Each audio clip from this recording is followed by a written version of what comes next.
Do you see it Excellent. okay? Thank. All right. Yeah, yeah, excellent. I see it. So, at this point, we just like to before we get started with the presentation, we like to spend a little time getting to know you and about your experience, Shannon. So, can your bio told us a little bit about your history and really rich history you have here. Can you share with us a little bit about what it was like being one of the first people to get involved with putting together regulations for cannabis laboratories in Oregon? What was that like? Well, it was a unique experience. I was a lead auditor for Oregon's Environmental and Drinking Water Program, which held more than 200 labs nationwide wide and internationally. And our program, before all this started, was one of the best accreditation programs in the country for a standard called TNI, which is much stricter and more rigorous in its requirements than ISO. And so TNI and our program, ORLAB, was chosen to accredit the first round of cannabis labs. And a lot of these labs had been operating already in the medical system, but they weren't under any regulatory structure. So I started with a training about 15 months before the implementation of the first rules. They hadn't been written yet. And from that point on, I was sort of the main point of contact for the labs. Once I joined the Laboratory Rules Advisory Committee, we started to realize how much we did not know.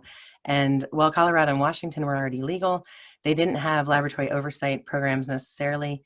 And we didn't have a lot of references or people to ask to go off of. Now, luckily, my boss at the time, Gary Ward, had created the first CLP lab accreditation program in the country for the EPA back in his day. So he reminded me to just make it all up, and you can always change it later. Everybody will forget who did it anyway.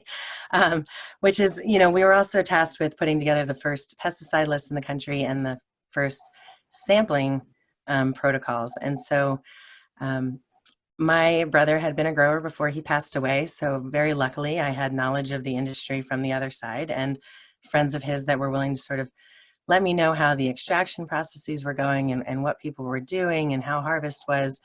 And so with that knowledge, I actually started to work with the governor's office and the state attorney general on more of the technical aspects of the rules, such as labeling, some of the extraction pieces, things like, well, they didn't always take all my suggestions. So sometimes things like what made a batch or a harvest were things that I all consulted on. That said, I knew that the industry didn't really know what was coming. And so I ended up started speaking at extractor groups and industry professional groups and, like groups like Women Grow, just to let them know about the new pesticide lists, about the new rigorous testing we were going to do for solvents, about the dangers of a non-homogeneous product. And so I really kind of was very deep into cannabis when we implemented. And I believe in the first implementation, a lot of the rules we wrote originally were sort of compromised back in that emergency set of rules. And since leaving there, I was working with a firm in Tennessee that was consulting with the Massachusetts Department of Public Health. And so I got a chance to sort of fix some of the mistakes we knew we had made. So after auditing all of the first labs in Oregon, recognizing what was practical and what was implementable versus just, difficult versus impossible was really helpful. And so I wrote a lot of the sub-regulatory guidance for the cannabis laboratories in Massachusetts, as well as their sampling protocols. And I believe actually the Massachusetts laboratory legislation and cannabis legislation is up for public comment right now. I strongly encourage everyone to public comment whenever they can on new cannabis legislation. And that's how it went. We did the best we could. And I think with the pesticide mandate that we have nothing on there because the EPA had not done any toxicity studies. Nothing in FIFRA regulation means less than 10 ppb.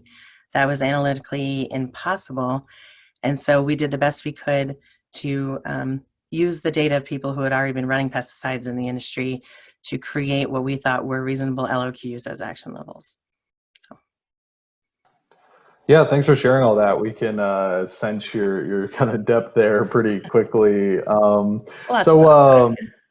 yeah, so we'll get to that very shortly. To the audience, please do, as Shannon moves through her presentation, pose questions in the Q&A box as they come to you, and then we'll have live Q&A with Shannon at the end of the presentation. So please pose those throughout. So Shannon, if it's okay with you, we'd like to go ahead and get into the presentation.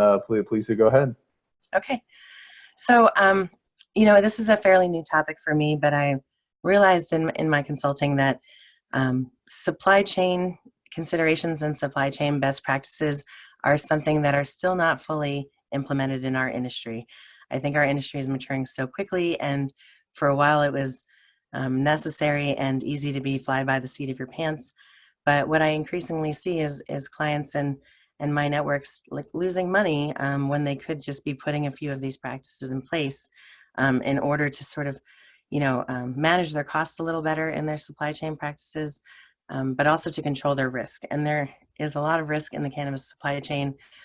We've all heard the horror stories of brokers and COAs with false numbers on them and everything else. And so I think it's time for us to kind of join the mature industries in using some of the best practices that are used in those.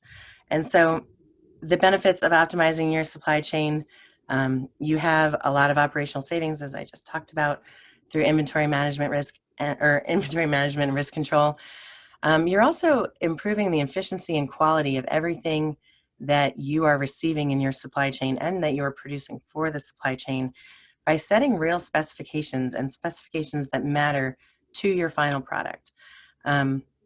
Ongoing monitoring of your vendors and those products with real metrics, doing tracking and metric evaluations and making database decisions based on those metrics about who acceptable vendors are and what an acceptable incoming product is in order to not be a detriment to your outgoing product.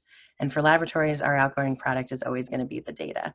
But this presentation is covering kind of the whole industry because the role of testing really applies to a lot of those different areas. Using customer-focused integrated systems to reduce errors and add value is something that I think our industry is starting to be better at, but soliciting customer feedback and really understanding what the customer needs, especially in the laboratory space, is something that we need to continue to improve in. And so these are sort of the three areas this presentation will be covering. We're going to go over general procurement best practices first, and then we'll talk about laboratory specific best practices and like the unique challenges that laboratories have in their supply chains. And we'll talk about industry supply chain best practices and how they can work with the laboratory as an external provider, and how they can be asking the laboratory for the data that they need to evaluate their product. Our data is the product to the industry, and right now I believe that it's being underutilized. So testing and the role in the supply chain will be what we cover finally. And I encourage you to, there's going to be a lot of slides where we talk about what other industries are doing, what we are supposed to be doing, what we will need to do in the federal landscape. And I think we will also be talking about the challenges that our industry faces in implementing those things. So if you have success stories or suggestions or, you know, even horror stories of your supply chain challenges, please throw them in the question and answer box. Okay, so we're just going to go over general supply chain best practices, no matter who you are. These all kind of apply. And I think the most important thing that I said earlier about setting specifications for your vendors and your products sort of made me think of this cartoon here. If you don't know what you want, you could just get about anything. So we're going to start with vendor qualification, and the goal is to establish appropriate levels of control with your vendors. And you have to decide whether you are going to require your vendors to be accredited or certified. Is that going to be one of the metrics that you are using to determine if a vendor can be part of your approved vendor list? Do they need an industry certification? There are plenty of those. Do they need to be organic certified because your product will be organic certified? If it's a laboratory, do they need to be ISO 17025 accredited, or is state license just okay? And ISO 9001 is, you know, kind of the international statement of credibility on manufacturers.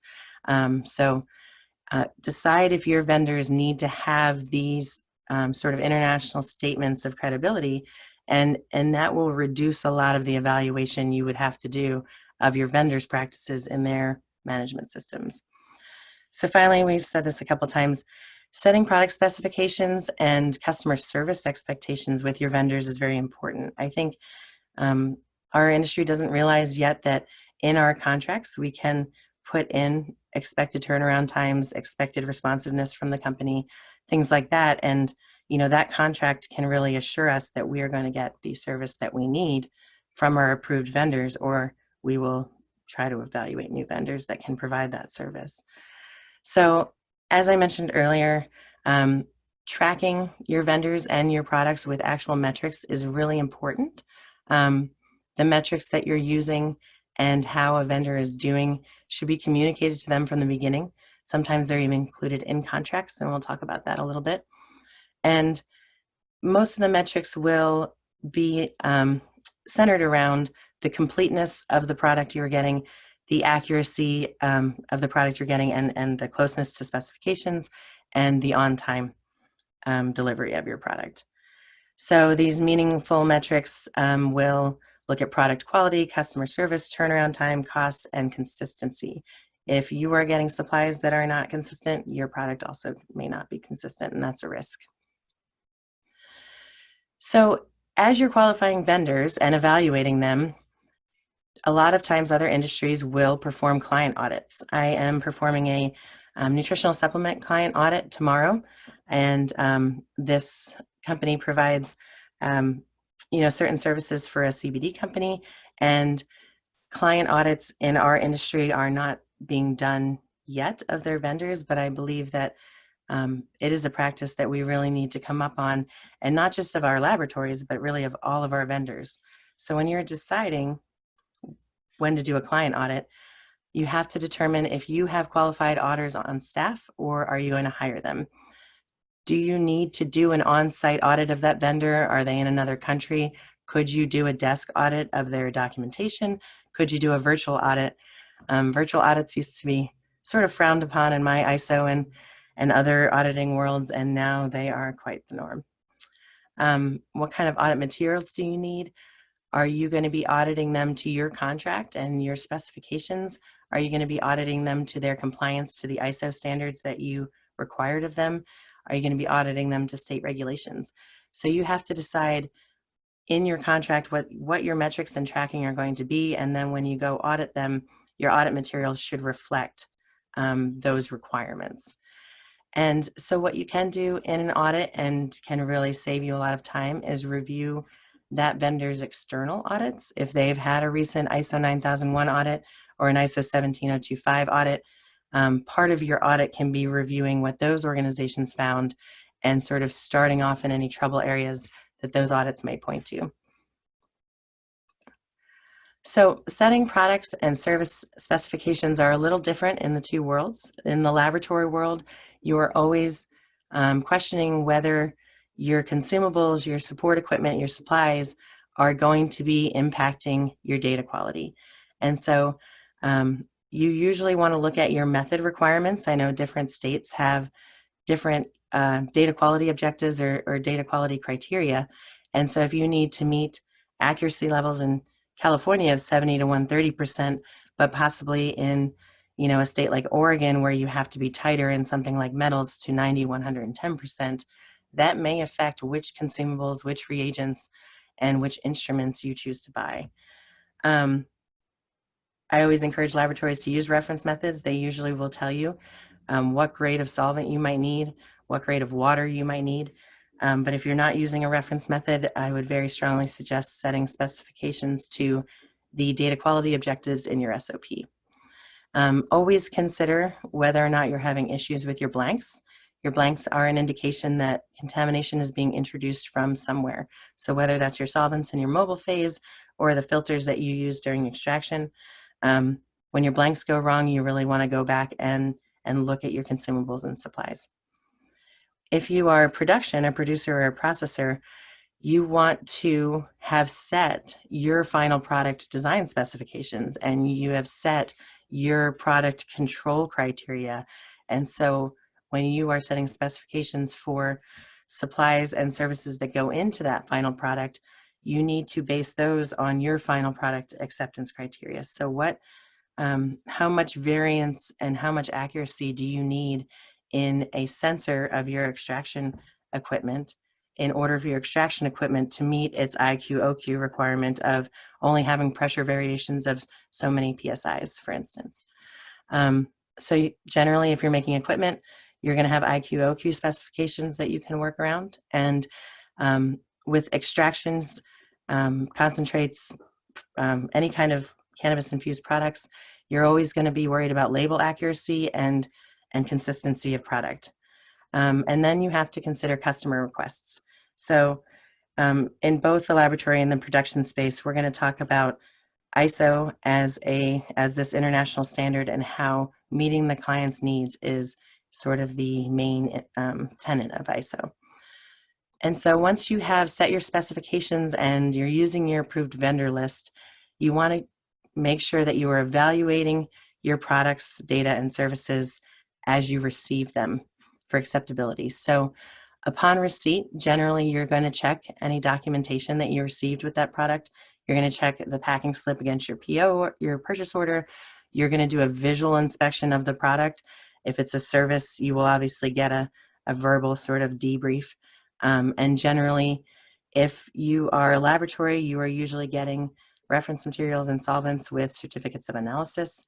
If you are, equipment manufacturer, you're usually getting your sensors and whatnot with their own IQ/OQ, which is install qualification and operation qualification records. And if you had someone come in and maintenance something, you will usually get a service summary from them. So that's sort of the first step of evaluation upon receipt. And then there is evaluation upon a corporation. So in a lot of cases, you will not have everything on a solvent COA or a reference material COA that you may need. So often you will evaluate it the first time you put it into an analytical run against a previous lot of that solvent or reference material to make sure that you're coming up with the same or within the same criteria, that it's not going to affect your data at all. And I think this is something I haven't highlighted enough in the rest of the presentation, but the way that the ISO world and mature industries kind of keep everybody in check and up at a high level is by what we call supplier corrective action requests. So upon your evaluation of the product or the service that you received, if it was defective or not meeting your contract specifications in some way, you not only want to just send it back and maybe get a refund and get a new one, you actually want the supplier to do what we call formal corrective action. And formal corrective action will go back to their procedures. It will do root cause analysis on how you got a defective product, and they will have to give you a response that shows what they did in order to assure that that type of break in their system will not happen again. So when our industry really steps up to asking our ISO accredited and certified organizations to use their own processes of corrective action, I think that's when we start really seeing the cream rise to the top and sort of a more level playing field in our supply chains. And so your product and service metrics that you're doing during this evaluation should always be a main part of your vendor metrics. And a final good practice is you want to maximize your purchasing power. I think that supplier relationships are interesting. With laboratories, a lot of people are still lab shopping and looking for the best answer for that day or for that point of sale test. And that doesn't help you create a very good relationship with your laboratory. And I think in other areas of our industry, we're always looking for the lowest cost or like the best deal. And a good practice in other industries is to really create a relationship with your supplier, not bouncing around a lot, always sort of sticking with your same rep. That relationship starts to strengthen what you can do in your supply chain, and we will touch on that a little bit. Strategic alliances and collaborative sourcing, especially during COVID right now, we are seeing a lot of people start to come together and work together to fix some of the supply chain breakdowns they're having. And I think in cannabis, there are a lot of ways we could be doing more collaborative sourcing. There are huge farms out there, and then there are the small farms. There are huge extractors out there, and they're the small extractors. It is always great to see, the little guy in the family business kind of step up and work together and get the same price points that, somebody corporate may get because they are working in alliances. So sole source contracts are really interesting and can work in your favor or against you, depending on what side of it you're on. If you need something that is only sourced by one vendor, maybe your feeling is that that vendor can kind of charge you anything they want and give you any quality they want. But that's not true, because they will not stay a sole source very long if they are losing clients. And the other thing that you can do when you're working with sole source vendors is sort of try to be a showcase for whatever their product is. And so there are ways that you can work and have supplier relationships with sole source vendors that are beneficial to both sides. So in the cannabis supply chain areas, we talked about this a little bit. The laboratory has unique challenges. They have unique costs as well. A lot of their consumables will expire in a certain amount of time, and some of them degrade. And ISO 17025 2017 has traceability requirements that demand documentation of all of those steps we just went over. They demand documentation of your approved vendor list. They demand that you keep that certificate of analysis of your reference material, and that you have objective evidence that everything you did kind of can be traced back to an international standard in an unbroken train that can show your final result uncertainty. So when laboratories source consumables and equipment and whatnot, they have a lot more considerations as to their ISO requirements than many other people might.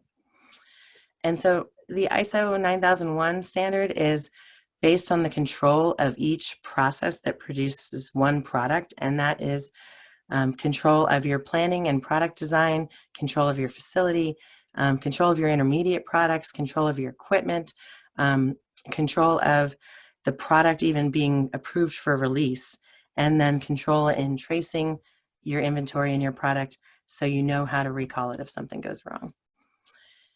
And so, as I mentioned, I really feel that testing is very underutilized in supply chains in our industry, and mature industries tend to do a lot more testing than the point of sale testing that we're doing in our states right now. So just to touch on a little bit of the laboratory supply chain, in ISO 17025 2017, 6.6 is all about externally provided products and services, and that includes subcontractors. I don't have time to cover laboratory subcontracting today, but they definitely should follow all of these requirements and more. And so, as we talked about, you have to ensure that only suitable external provided products and services that affect your product, your data, are used. And when we talked about products, we're talking about equipment, support equipment, consumables, reference materials, and services can be everything from calibration services to proficiency testing services, and our favorite, auditing services. You don't just need to be audited by ISO in your state. You could always hire auditors to get you ready for those gap analyses that will make sure that those state and ISO audits are not as hard for you. And so in a laboratory, your supply chain inventory and planning process, planning, do you schedule when you are going to order consumables and supplies? Do you wait until you're almost going to run out? Do you have any kind of procedure so your employees and staff know that they shouldn't wait until they almost run out? They should know when they reach down to 25%, whatever your inventory policies may be, first in, first out, or however you want to plan that. It's really important that you do plan it, because there are a lot of stories out there of backlogs and people being down for several days just because they didn't order things in time. And that's, bringing you to amounts. You don't want to carry too much inventory, and you always want to consider expiration dates of your solvents and reagents and your standards. But so how much do you purchase? And we'll talk a little bit about how you can work with your vendors there. And then we talked about timeliness. So client requests, when a client's doing R&D, and I think we're going to see a lot more of this, they might ask you to run or analyze for different analytes that are on the state lists. And do you have certified reference materials for your metals, if you only have to run those 4 metals for the state list, arsenic, cadmium, mercury, and oh, what's the last one? Arsenic, cadmium, mercury, and lead. Sorry about that. But that your certified reference material has 60 metals in it. Are you ready to sort of, with your supplies, answer client requests or do new testing? When you have new clients and large orders come in, are you planning your inventory so that somebody could come in and give you a large contract for a lot of samples, double your sample throughput in a week? And do you have enough supplies to cover that? Have you planned for that? Because everybody is dreaming for the day that happens, and nobody wants to be unprepared when it does. And so equipment, there's a lot of laboratory equipment considerations, and we could have a whole webinar just on that. But questions to ask yourself are, does all my equipment need to come from the same manufacturer and have the same software? Can I get the best LC triple quads from this company and the best HPLC from this other company? Or is it best to kind of work with the same manufacturer? And laboratories, they make different choices there. And sometimes they make the choice to buy refurbished instruments. And the biggest thing that I see when laboratories buy refurbished instruments is that they do not put the specifications in the contract. So if you have to meet, the pesticide list in California, which is one of the lowest we have so far, do you have specifications in that LC triple quad contract that says we have to have this amount of sensitivity? Because if you don't put those specifications into a refurbished contract, then they don't have to produce it, and you could be stuck with an instrument you can't use. Support equipment, you always want to consider interferences and any kind of data bias that they might be introducing. A big example there is pipettes versus syringes when you are measuring organic solvents. And you want to consider how often your support equipment needs to be calibrated so that you don't have to go down just because you had to get your balance calibrated or send out your thermometer.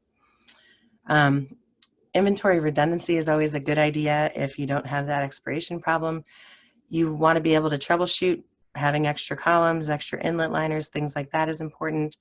And second sources of your certified reference materials to make sure that your primary sources are not degrading. That's required in some states, but not in others. And if your instrument goes down, do you have a second instrument? As you become more profitable, it's something you want to consider, that if you have 2 instruments for an analysis, you're never going to be completely down. I know in Michigan, when we had the vape event, Michigan immediately started requiring testing for vitamin E acetate, and most of the laboratories had to switch their HPLCs over from cannabinoids to vitamin E acetate every day, and that was a real operational challenge for them. And then we talked about support equipment, making sure you know when it needs to be calibrated, and possibly having backups.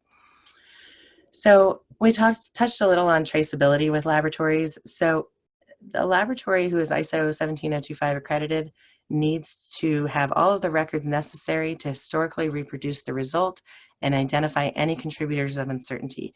So this goes all the way back to maybe the ISO standard on traceability is really only speaking to reference materials. However, if you find out that you had contaminated filters, if you're not tracing those filter lots all the way to your result and that filter lot turns out to be contaminated, how will you inform your clients of the data impact if you don't know which clients were impacted? And so that's a huge risk on your part to have to inform everyone if maybe you had only used 17 filters from that lot and you only had to inform a few clients. And so this is how having a relationship with your suppliers can help. I know a lot of laboratories that have deals with their representatives at Fisher and BWR, where they will segregate a lot in the Fisher warehouse of filters for a year for the laboratory, so they don't have to continue to do qualifications of new lots, but they also don't have to hold all that inventory on site with limited space. So having strong supplier relationships can usually be very advantageous. They always want to keep their customers happy, and so they're willing to do a lot of favors. You always need to keep your certificates of analysis of certified reference materials and of any equipment that you get calibrated externally. And if you receive solvents or reagents without a certificate of analysis, you always have to do analytical evaluation to make sure that without that COA, you're still lacking contaminants and meeting the levels of target analytes. Okay, so switching over to a license holder supply chain, they have a little different considerations. Um, they need to ensure that their final product is consistent when they deliver it to the customer. They need to ensure that everything is within their control, and they need to take into consideration any external or any products or services that create the final product that they are producing. They have to have control of all of that as well. So you need, if you have an ISO 9001 certification, generally your vendor controls will include on-site audits, not only of your laboratories, but sometimes of the parts and or the source material that goes into like the parts that go into equipment or the source material that goes into an extract. Moving forward, we're going to see people auditing those farms for good agricultural practices. We're going to see people making sure that the biomass that they're receiving is coming from the warehouse that says it's coming from, and they're going to make sure that warehouse has controls. So that is something we can expect coming down the pike, and laboratories are going to play a very key part in that. Again, we never want to be putting people under the gun and testing them without them knowing we are testing them. So you have to communicate to your external providers and your suppliers that you do have metrics. The metrics are in the contract, and you will be tracking them according to those metrics. We have such a unique industry, and these are some of the considerations or reasons why I think our supply chain practices could use an upgrade, and we can really step up. So we have things like the biomass source material contracts. If we are using a price point of percent THC or percent CBD, that accuracy of the value of THC or CBD when you have thousands of kilos over 3 years of CBD biomass being sourced, that's going to make a big difference in the amount of money that contract is costing or saving you. The source material quality, we have so many different different reasons why our final products fail at the point of sale testing. And we don't have good manufacturing practices really instituted yet. And so we are just catching on to testing our biomass, testing our distillates that may be going into our products, testing our isolates, sorry for that typo, and really verifying, like, is this really water soluble? Is this really a nanoparticle? What does that mean? How is that defined by our supplier? And is it going to affect our final product if we are buying water soluble, CBD, and then we switch suppliers because it's a lower cost and that's no longer actually water soluble? How will you know that if you're not evaluating your vendors and the products that come in? Formulation ingredients. I have sort of a funny story. Back early in the industry, I had a processor client who asked me one day about terpenes, and I said, terpenes are compounds besides the cannabinoids that have their own unique medicinal and therapeutic properties. I said, if you think about how big essential oils are right now, terpenes are the main ingredient in an essential oil. And they came back and they said, oh, we found a great terpene sourcer, and it's actually an essential oil company. They thought that buying the essential oils were the same as buying the terpenes. We also want to make sure that we're getting at least food grade terpenes. I don't think we have inhalable grade out there yet, but do we know what we're getting in our formulation ingredients, and are we testing them with our laboratories? The vape event was very much based around a viscosity adjuster, although I think that we could be testing a lot more in our vaping products, and a lot of people are using flavors. I have some great clients that are testing every single flavor component that comes in, and I have other clients that have never tested their flavors once. Maybe they're a very small amount of your final mass, but they can make a big difference. Excuse me. Equipment, you're always going to really want to have the best growing, extraction, trimming, dewaxing, distillation, packaging equipment. All of those things can affect our final product quality and affect our final product control and consistency. And I think that's where our success is really going to be based in, is whether we can control our products and deliver a consistent product every time. Delivery devices, cartridges, transdermal patches, suppositories, inhalers, are your suppliers accredited to ISO 13485? Are they testing your delivery device? How have you evaluated that? And finally, packaging, we always have to consider the impact on product quality, whether it's airtight, whether it allows light in. It's always going to be affecting our shelf life. And so, okay, meeting the client's needs, I'm going to kind of go a little faster here. As far as meeting the client's needs, did I miss one? No, okay, sorry about that. ISO 17025 is an international comment on the laboratory's competency to meet clients' needs. And other industries know how to work with their laboratories. They know what they need out of their data. And laboratories in other industries will actually bid on work by submitting a demonstration or records that show that they can meet the criteria of the client. And that is kind of the first step to the client's audit. And in cannabis, point of sale testing has sort of limited us a little bit. It means right now, meeting the client's needs may mean you are receiving inappropriate client requests, and that's not what the ISO standard means. So I'd love to hear some of the laboratory challenges there as far as the inappropriate requests you've received. But while meeting the client's needs means evaluating whether you can meet their accuracy needs, evaluating whether you can tighten up your quality control or run an extra carryover blank for them, is different than stating that you can go lower in your sensitivity that you can actually go, or trying to get a higher potency number with different percent moisture methods, for instance. Those types of client needs are not to be met, and your laboratory ethics policy should go into those types of conflicts. So the ISO standard that has to do with meeting the client's needs is in review of request tenders and contracts. And you need to, as a laboratory, understand if you have the capability to meet your client requests, and if the client has requested the appropriate thing for what they want to use the data for. In a lot of laboratory industries, this is not specific to cannabis, the project managers are much more salespeople than they are technical. And it's always helpful to have project managers with some technical knowledge so they understand whether the client is asking for the right thing. And if they do not have that technical knowledge, you should always be sending those requests through a quality officer or a technical manager, someone that understands what the client is asking for and whether it's going to give them data that they can use for their end result. There's a very strong requirement in here that each contract shall be acceptable both to the laboratory and customer. Deviations requested by the customer shall not impact the integrity or the validity of the results.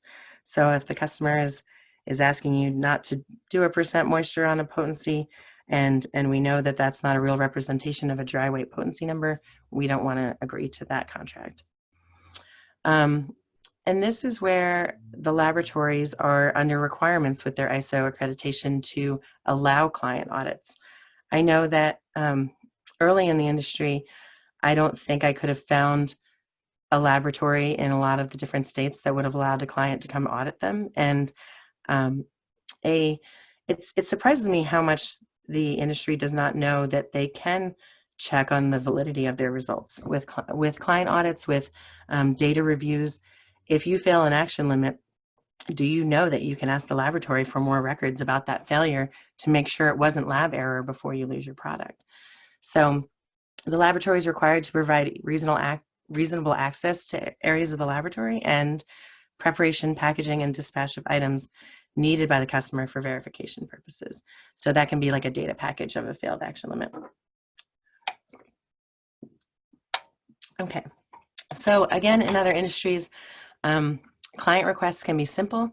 They can mean additional QC, as I mentioned, a carryover blank to make sure they have no pesticide carryover from a prior sample. They can ask for sample duplicates of their sample to ensure that the precision is there, and they can ask for what we call sample matrix spikes, which is basically a spike of the target analyte on top of your sample, and you want to make sure you're recovering as much of that analyte that you spiked in on top of what was already in your sample. And that's just assessing matrix effects, making sure the laboratory can handle your gummies even though they're really good at someone else's chocolate. The client can ask for different QC limits. If they are dosing a product, they might need more accurate recovery limits than 70% to 130% of a spike. And they may ask for higher or lower LOQs and LODs. And you should never accept that type of request unless you're analytically validated to go that low or that high in your linear range. So again, if someone is evaluating client requests that does not have the technical background to know whether you're capable of doing so, make sure you have some kind of review structure there. And another thing other industries, especially environmental, use a lot is something called a quality assurance project plan. This will outline the specific project data quality objectives, the requested turnaround times, the responsiveness from the laboratory, things like resampling, things like certain chain of custody requirements that the client might have. And because in other industries, those clients are generally coming to the labs with a lot of purchasing power, it's a big ongoing 3-year project with hundreds of samples a month, et cetera, they'll generally, the industry will use that QAP to go out to bid, and the client audit against that QAP will then determine which laboratory is awarded the work. So what you can expect in a client audit is the client can ask to audit your laboratory at any point before the contract is awarded or during the work. There are not many ways you can refuse a client audit of their own data. So just keep that in mind. You could have complaints issued to your ISO 17025 accrediting body if you're not allowing client audits. And there are different types of audits. You can ask for a data package. A full data package, what we call an environmental level 4, is all of the raw data that has to do with your sampling. It has the sampling records, it has the bench sheets, it has the homogenization records, and it also has all of the chromatograms and raw data off the instrument, including the method files. And then you can just ask for a quality control package where you can see all of the QC that was run in and around your sample, more than what was shown on the report. And that's something that I think clients should be asking for when they have action limit failures. I think a lot of times those are not reflective of lab error, but I am surprised at how many clients do not look into lab error before they lose as much product as they sometimes do. I know that this industry is full of confidential information and IP. I've seen in my audits some amazing automated sample preparation techniques. I've seen amazing software systems, and you want to protect that from your competitors and someone that just may say they want to audit. And the way you do that is by making the audit to be required on site and only allowing the documentation to be viewed on site. They can't download it or take it with them. So that is how some labs will handle the confidential issue when it comes to the client audit requirement. So the role of testing in supply chain, again, we talked about the CBD or THC percentage price points in a lot of source contracts. And not only do we have lab variability there, but we have sampling variability. And the lab variability has to be from an ISO 17025 lab. They have to be able to report their uncertainty to you or their data quality, and that should give you a good idea of your accuracy. And if you are not if you're only asking the laboratory to take one sample because it's not a state test, it's only a contract or a sourcing test for potency or for CBD, you are really doing yourself a disservice because sampling can introduce up to 75% of the uncertainty of the result. So you want to make sure that you are designing your sampling schemes to a confidence interval that is acceptable for you so that if you are signing a 3-year biomass contract or just a one-time thousands of kilos biomass contract, that CBD number or that THC number is within acceptability ranges. There's always going to be variability, but accepting 10 to 20% CBD versus 12 to 15 are very different things. So supply chain contracts, you want to cover your risk of failed products. So if you have, if you're in a state where they don't have to test a ingredient that they supply to you and you are the only point of testing, you're taking on a lot of risk without testing your source material.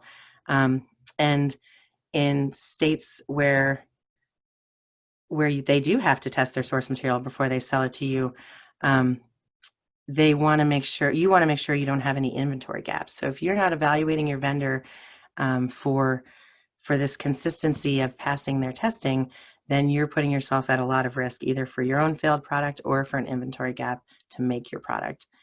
And the risk of inaccurate data, if the product data on the supply chain COA is inaccurate, what risk does that pose? We have regulatory retests, we have consumer confidence groups pulling things off the shelf, and we have your competition pulling things off the shelf. And we've already seen some litigation happen in our industry based on label claims. And so you want to make sure that you're always matching that label and that you can trust your laboratory producing the data. So in the federal landscape that we're coming upon, producers and processors are going to be required by the FDA to be held under GMP and GAP processes. And they require that you control your own product risk. And so this is going to be very different from the point of sale testing. I think, testing your source material, swabbing your surfaces, doing air testing of your environment, testing your intermediate materials, testing your reagents, testing your equipment, all of that testing in other industries generally will happen in-house, but developing an in-house lab testing program is very expensive. So when we step into this federal landscape, cannabis is probably going to be reliant on the commercial laboratories to do this type of work, and the laboratories need to be ready. And it's my hope that we will see that having these commercial laboratories outside of in-house testing might actually provide a more objective and consistent data set than we maybe see from food or pharmaceuticals. So we just talked a little bit about that, doing additional amount of testing. They're going to have to be testing their growth media, and they're going to have to do what we call HACCP or HARP-C testing, which is evaluating all of your critical control points or your contamination entry points, and you will have to set up a testing scheme at those points to make sure that you are always controlling contamination entry.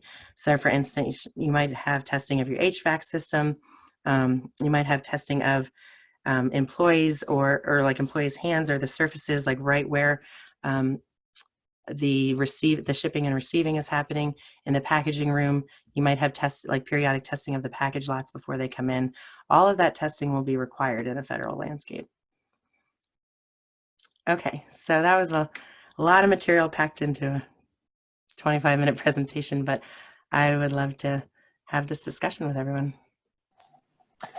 Well, thanks, Shannon. All great info. I learned a lot listening. Yeah, a couple questions for you. One thing I thought you hit on was a really good point. You were talking about, we see a lot of these new products, this new tech coming out, and you were talking about things like water-soluble CBD, nanoparticle technologies, often for things like the former, terpenes, and where are they coming from? What is their purity? All these things. So I've seen a couple of companies that are offering their own, like along with the kind of novel product, they're offering a testing protocol to make it easy for people to say, hey, if you use our product, you can also use our protocol you can send our protocol to your lab. So what do you think about that? Is that beneficial? Is that biased? As kind of a third-party expert, what do you think about that? Wait, the fact that they are testing.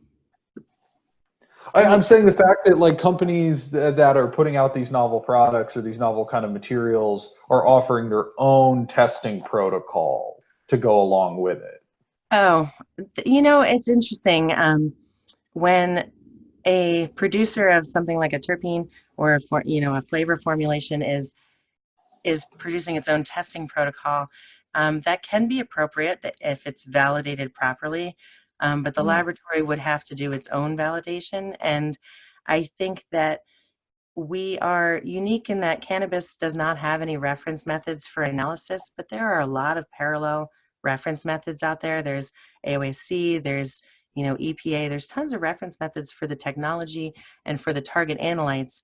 The thing that's unique is the matrix. And so if we are testing something that doesn't include the cannabis matrix to make it unique, then if their protocols are not matching parallel industry reference methods, one has got to question why we strayed so far from testing something that we've tested in food or pharma before. Totally. No, I think the big takeaway I'm getting there is that that's people putting up their own methods is okay and it can be helpful, but it needs to be validated against an existing standard AOAC or similar. Exactly. I mean, if they can show that their method is equal or greater than a reference method, I think it's totally appropriate. But if they don't have a lab do that validation and they just made up a protocol that is missing a major piece of the science so that, any type of problems won't show up in the data, we can still be suspecting that in today's kind of market. So you want to have, Absolutely. So, I mean, that's why your laboratory as a supplier is so important. If you have a relationship with your laboratory, you can tell them that this is a supplier provided protocol and ask your laboratory to work with you on making sure it's appropriate and validated. absolutely. And another takeaway I'm getting from you is just the sheer importance of communication. And speaking of, we've got a question from an audience member, Amber Wise, who Okay, is Amber. the science. Yeah, we're both familiar with Amber, so happy to have her question on here. So she's the science director of an analytical lab, and she's saying there's often a struggle with communicating to clients the importance of some of the R&D and or intermediate testing. So she's asking, do you have general advice for how to emphasize the importance of this type of intermediate testing and how to incorporate it into their process? I think that we're racing towards this federal landscape, and so anytime a laboratory can sort of support a customer by understanding what you're going to be needing in the future is is always a nice way to do it. Although it's sort of falling on deaf ears as far as I can tell in the industry. One way I see laboratories really supporting the industry is sort of by showing them how inconsistent maybe their products are from time to time in certain areas, or possibly going to the client's facility when they do have action limit failures and helping them discover the source of the problem. When you find out the aspergillus is coming from your HVAC system, or you find out that your chocolate bar is actually varying, in all of these different parameters by this much, um, you can more easily see as a business owner how that might affect your bottom line, your brand, and your customer retention.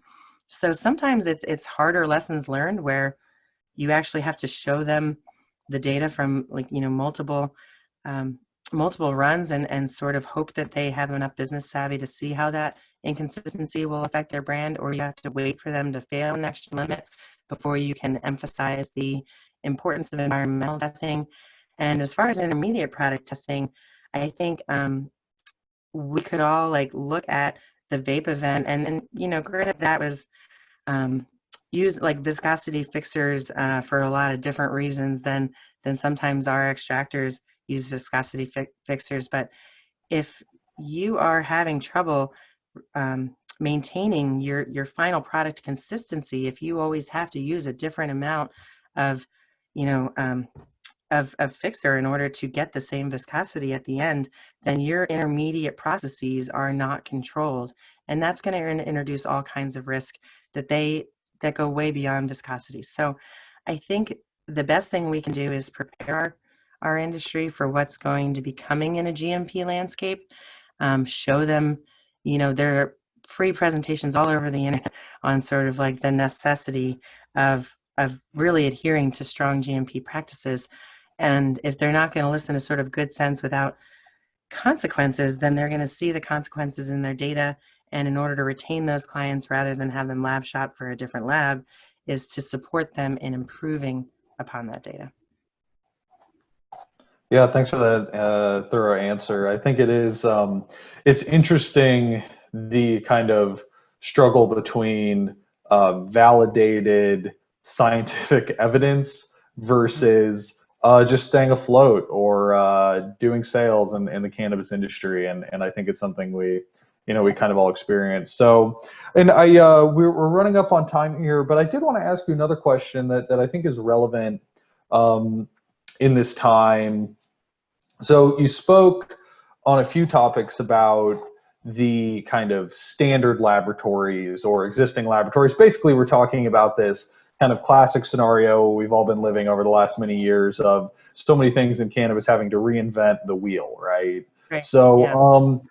I'm curious, just kind of from a high level, what advice you might have for cannabis laboratories about how to remain competitive coming up against, a future event like federal legalization in the United States, where you're saying these standard companies, these larger companies that have all these protocols and experience, like how can cannabis companies stay competitive and kind of maybe even emphasize their cutting edge or their expertise in the industry when something like that happens?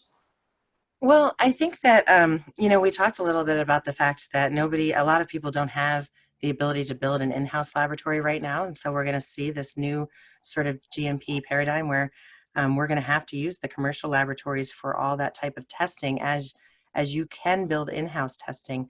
Now, um, I think there's a lot of opportunity there to explore whether the in-house testing is the best way to do things. I think that we've seen in food and in pharmaceuticals and in nutritional supplements that the in-house lab may not always be as free from conflict of interest as we'd like them to be. And so I'm excited for the laboratories as we walk into this federal landscape, in that they are going to get a lot more work as the producers and processors need to comply with GMP.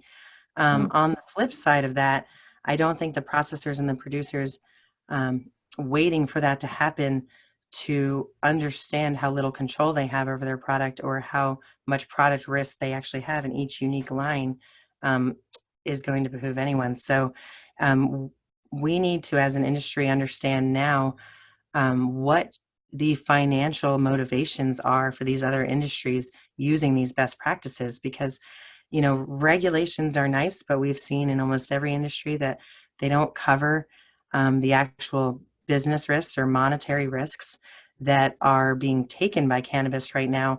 There's never as much of a regulatory driver as there is a monetary driver for quality. And I'm hoping that we can at least not learn that lesson the hard way. But we could look up plenty of recall events and company killing events and federal prison fraud events from other industries and see what the drivers really are before we decide that we can be excluded, or that we are, we're special and don't need to do those things. That all of it's really a monetary consideration that I think that as we get more invested and we get more competent, CEOs and COOs that understand this from other industries, it'll start to naturally happen. But I would hope that the small players that started our industry before, adult and recreational legalization happened would come up to those practices now so they can stay competitive. Totally, yeah. And in just listening to your response, it rings true with what I've heard from other colleagues and folks I know who work in the GMP or the ISO auditing space, quality control space in cannabis. And I've seen a few very similar. There's this thing where enough smart people say the same thing. It's like you better start listening, right? So this whole thing about getting ahead of the curve on quality control, especially for major operators, really makes sense. And then you brought up the kind of classic point about, and this is one that gets me too, and we could have a whole, session on this about how do people act for compliance, for regulatory, versus how do they act for, good business practices, being forward thinking on a monetary perspective, as you mentioned. And then beyond that, and these are kind of tiering up, right? How do we act on an ethical standpoint? Right. The regulation says one thing, but how informed are the regulators? Are the regulators scientists? Are the regulators quality control people? And so there are And these kind of tiers. yeah, and there's definitely a lot of social consciousness and responsibility aspects that I couldn't cover in the time we had. But there was one question from Colombia about which methods of reference we accept in the United States, and I just wanted to answer that. Um, Generally, because cannabinoids are a new analyte and they're in a new matrix, there aren't reference methods that ISO would call reference methods. However, ASTM has a committee that is producing them now. Do we know? Is there? I can't remember which method they actually did finally approve as a reference method, but they have all the cannabinoid methods in the works to become reference methods on the ASTM committee. So I encourage you to look for that. Yeah, no, that's great input for everyone. Well, anyways, we're just a few minutes over time. Shannon, thank you again for joining us. Really excellent. Oh yeah, thanks for bringing up that. I just saw that question. But anyways, thanks again. We really enjoyed your presentation, and thank you to all the attendees. We'll see everyone next month. Thanks, everyone.